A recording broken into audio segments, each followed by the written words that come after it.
I'm Michael Hoffman, and this is the C3 Guide to Online Video.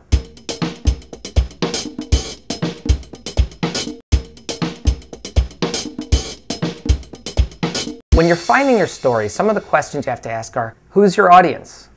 What kind of stories do you have? What's your message? What's your budget? What's your ask? What are you going to ask people to do? And how will you use this material in the end?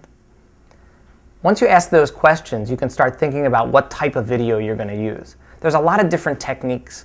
There's verite documentary style technique, which is following real people in real life. When my parents were alive, I used to like to play house and dodgeball.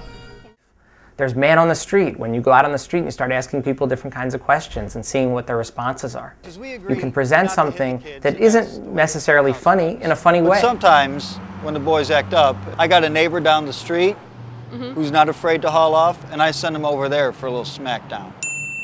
No, that's wrong. That's wrong? That's wrong. There's dramatic stories, narratives that use scripts and sound stages or locations to illustrate a point. Teach the lesson you helped me plan. I think my kids are really going to connect to it.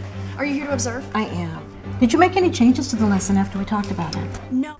And there's also the PSA. This is another technique that you're very familiar with, the public service announcement, the 30-second or 1-minute piece that you see on TV. It's about making sure my players treat women as equals, not trophies. It's believing my daughter. Sometimes a video doesn't even have to be a video. It can just use words to tell a story effectively. To see more examples of videos, go to c3.net/guide.